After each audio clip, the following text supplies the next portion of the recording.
Joonas Ohtonen on mies, jolla tämän illan työvuoro tehtaalla menee biljardin peluksi. Tervetuloa, Joonas!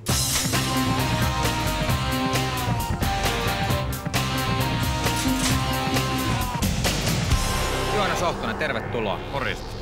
Sä olit täällä viime kaudellakin ja olit finaalissa asti peräti. No joo, käytiin vähän pomputtelemassa palloa.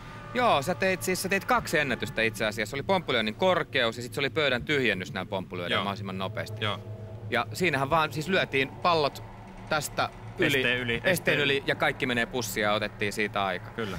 Mitä sulle nyt kuuluu muuta? No mitäs tässä maailmalla pelailu ympäri ämpäriä? Meet sä sillä niinku paikalliseen johonkin vähän niinku haastamaan jengiä ja pelaat vahingossa huonosti tai niinku muka huonosti. Ja ei sitä oikein enää kehtaa sillä lailla mennä. Se oli silloin joskus ehkä. Joskus, mutta siitä ei puhuta sen enempää. Siitä sen. Nyt vaan kierrellään. Mut kerro, mitä, sä aiot tehdä nyt tämän pomppulyöntihomman taas pussiin, mutta nyt tähän liittyy jotain muutakin. Kerro vähän mitä. No tässä on nyt semmonen homma, että lähdetään yrittää samaa kuin viime vuonna, mutta vähän vaikeutetaan, eli lyödään tää homma selän takaa. Selän takaa? Niin. Sama homma. Niin. Et kuitenkaan laita silmiä niin sokeiksi. Ehkä ensi vuonna. No niin, ehkä ensi vuonna. Mutta tää kuulostaa ihan järjettömät. Voiko semmonen tulla? Sä lyöt siis tuolta takaa, kaikkien pitää mennä tuohon pussiin ja selän takaa lyödä. Onko se mahdollista? Voiko semmosen niinku tehdä? Oota 5 minuuttia. Hei, mä toivotan sulle parasta onnea.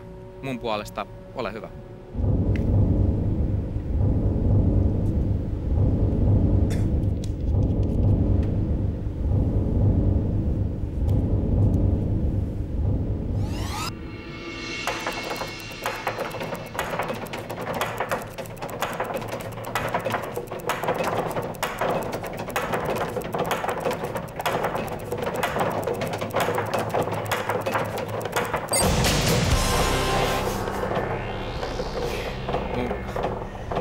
Ensinnäkin täytyy vaan sanoa, että mä en ole siis näin uskomaton suoritusta nähnyt varmaan ikinä. Se on...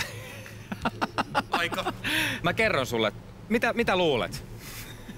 14, 50. 14.06. Come on! Come on! Hei, tää on nyt varmasti Suomen ennätys, mutta siis tää on maailman ennätys. Hyvät naiset ja herrat, Joonas Ohtonen. Onneksi olkoon. Kiitos.